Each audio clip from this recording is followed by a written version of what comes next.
हाँ जी दोस्तों, नमस्ते, सलाम, सत श्री अकाल, की हालचाल।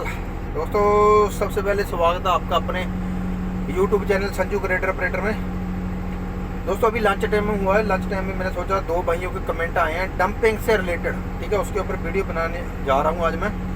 तो सबसे पहले जो भाई का कमेंट है, भाई ने पूछा कि भाई न्यू तरीके से डंपिंग कैसे तोड़ना, डंपिंग तोड़ के दिखाओ ऐसा।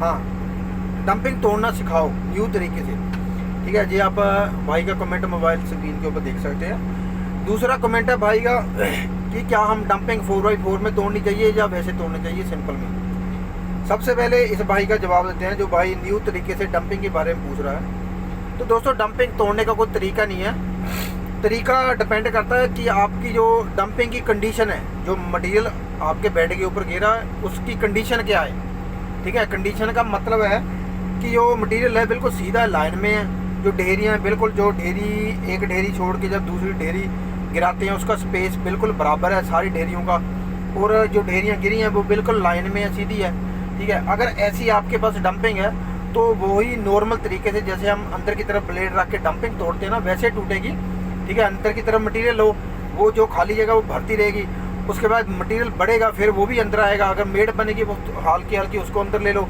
उसके बाद जैसे ढेरी खत्म होने लग जाती है फिर हम मटेरियल को दूसरी तरफ को फैला देते हैं, ठीक है, जो दूसरी तरफ को खाली स्पेस होता है। डंपिंग तोड़ने का मतलब है स्पेस नहीं बचना चाहिए बीच में खाली। डंपिंग तोड़ने का यही मतलब होता है, जो भी ढेरियों के बीच में स्पेस होता है ना पूरी तरह भरना चाहिए अच्छे ढंग से, ठीक है, पूरी क्वांटिटी में। तो ये तो हो गया दोस्तों जो सीधी डंपिंग हुई है उसका काम।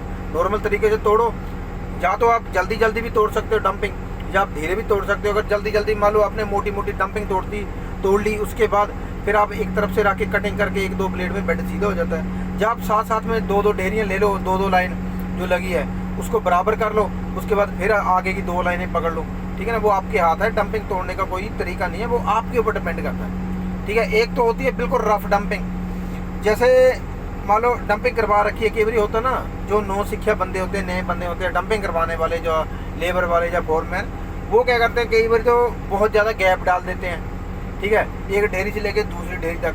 कई बार क्या करते हैं दूसरी ढेरी को बिल्कुल स्टा के लगा देते हैं, एक तो उसमें डंपिंग तोड़ने का मज़ा नहीं आता। कई बार लाइन भी टेढ़ी मेढ़ी हो जाती है, कई बार जो स्पेस होता है बीच में उसके बीच में ढेरी करा देते हैं, उसमें दिक्कत होती है। उसमें दिक्कत ये है आपको ज़्यादा एफर्ट लगाना पड़ेगा। अगर मान लो एक ढेरी बिल्कुल लाइन चली हुई है, बिल्कुल सीधी लाइन है, बीच में कोई ढेरी गिरा दी ना, आपके ग्रेडर की चाल रुक जाएगी, ठीक है, वहाँ मटेरियल भी ज़्यादा हो जाएगा। जो जैसे बिल्कुल जहाँ ढेरी साथ में स्टार रखी है उसमें हम बन जाएगा, ज़्यादा मटेरियल हो जाएगा, ज़्यादा क्वांटिटी गड़बड़ हो जाती है।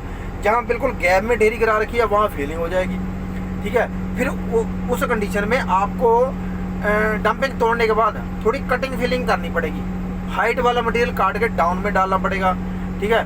तो जो आपका सरफेस है तो सीधा आएगा, ठीक है। अगर सीधी डंपिंग है तो आपको इतनी मेहनत नहीं करनी पड़ती, क्योंकि सीधी डंपिंग होती है वो क्वांटिटी के हिसाब से। अगर मटेरियल पूरा डला है तो आप उसी क्वांटिटी को आपने बिछाना है, ठीक है, बराबर मटेरियल को बराबर बिछाना है, वो आपका अपने आप सीधा आ जाएगा।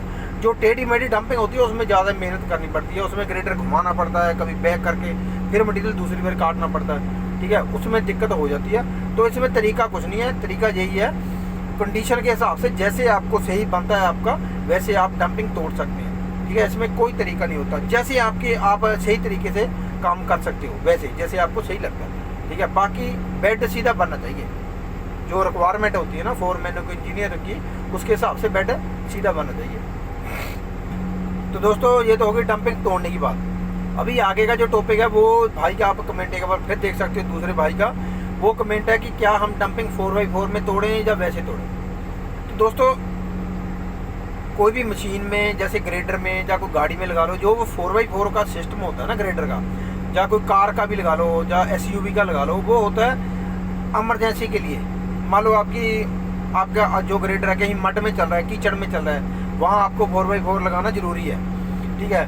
जब आप कहीं हार्ड कटिंग कर रहे हो, हार्ड कटिंग करते वक्त कई बार क्या होता है जिस साइड ब्लेड के ऊपर ज़्यादा फोर्स होता है ना नीचे की तरफ, जैसे हम कटिंग करते हैं, क्योंकि लीवर से हम पुश करते हैं नीचे को, तो उस साइड से क्या होता है हमारे जो एक साइड के टायर है ना, जिस साइड से ज़्यादा ब्लेड का फोर्स होता है नीचे की तरफ कटिंग करते वक्त, उस साइड के टायर उड़ जाते हैं। वो जब उड़ते हैं वो फ्री चलने लग जाते हैं, जो टायर ज़मीन के साथ सटे होते हैं वो रुक जाते हैं, ठीक है। उस टाइम आपको 4x4 लगाना पड़ेगा, ठीक है, वो ज़रूरी है। जहाँ कई बार आप ढेरी तोड़ रहे हैं, उसके बाद लूज मटेरियल में मान लो अगर आपके पास ढेरी तोड़ने के बाद आप बेड को प्रोफाइल कर रहे हैं, आपके ब्लेड के आगे ज़्यादा मटेरियल आ गया, उसमें पता क्या होता है, लूज मटेरियल में ग्रेडर ना ऐसे ऐसे करने लग जाता है। कभी आपने देखा होगा ज़्यादा मटेरियल आ गया, फिर वो खींचता नहीं है, ठीक है, वो चारों टायर बराबर नहीं जोर लगा रहे।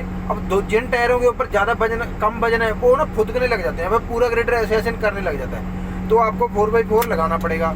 जहाँ कहीं रंबल में, रेत में, जिसको हम बालू बोलते हैं, बालू में भी ऐसा होता है। अगर आप 2 व्हील ड्राइव में अगर आप कहीं से काम कर रहे हो रेत में, तो वहाँ भी ऐसा होता है, कभी ग्रेडर फंस जाता है तो वो ऐसे ऐसे करने लगता है, बराबर जोर नहीं लगाते। कभी ये टायर ग्रिप छोड़ेंगे, कभी ये वाले टायर ग्रिप छोड़ेंगे, तो बराबर नहीं लगाते। उस टाइम भी 4x4 की ज़रूरत पड़ती है।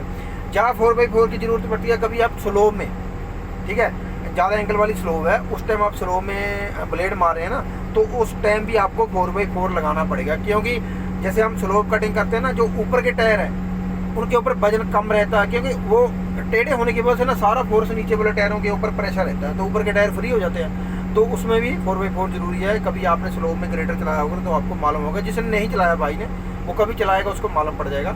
स्लो पे 4x4 जरूरी है। बाकी जो 4x4 है वो हर वक्त जरूरी नहीं है, डंपिंग तोड़ते वक्त भी जरूरी है। अगर आपको लगे कि आपकी मशीन के जो चारों टायर बराबर नहीं जोर लगा रहे हैं, जब आपकी मशीन रुक गई, ढेरी में ज़्यादा मटेरियल आ गया, उस टाइम 4x4 लगाओ, उसको फिर बंद कर दो, ठीक है। 4x4 हर वक्त नहीं लगाना चाहिए। एक और चीज़, 4x4 लगाते वक्त मशीन को कभी टर्न नहीं करना चाहिए, ठीक है ना। जब हम टर्न करते हैं ना, जब हम टर्न करते वक्त उसको ऑफ करते हैं, तो आपने देखा होगा कि मशीन झटका मारती है, ठीक है, उससे बड़ा नुकसान होने का खतरा है। चैन भी टूट जाती है, जो इसके स्पेंडल होते हैं जिनके ऊपर टायर फिट होते हैं वो भी टूट सकते हैं। तो ऐसा नुकसान होता है, क्योंकि जो ओल्ड मॉडल मशीन है ना, आपने देखी होगी एच मॉडल मशीन या बिमल के ग्रेडर, ये चैन तोड़ देते थे, ठीक है, और स्पेंडल तोड़ देते थे। कोमात्सु ग्रेडर, टंडम का छोटा बैरिंग टूट जाता था। तो इसका कारण यही था क्योंकि उनमें 4x4 का सिस्टम नहीं था।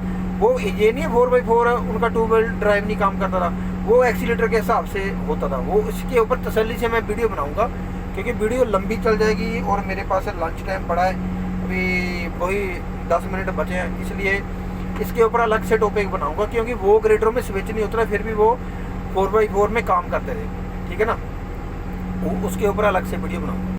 बाकी दोस्तों हो सकता है जितनी मैंने ये बात बताई, जिन बंदों ने कमेंट किए हैं या उन जैसे कोई और बंदे हैं उनको समझ आ गया होगा, ठीक है, मैं क्या बता रहा हूँ, कहाँ 4x4 लगाना चाहिए, कैसे डंपिंग होनी चाहिए।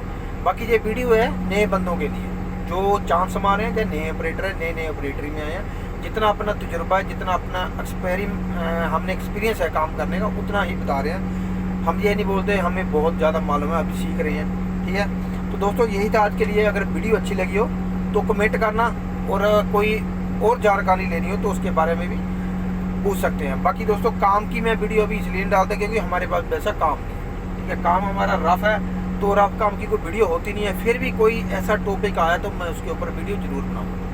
बाकी दोस्तों मिलेंगे नेक्स्ट टेंट में, नेक्स्ट ब्लॉग में, और तब तक के लिए जय हिंद, जय भारत, खुश रहें।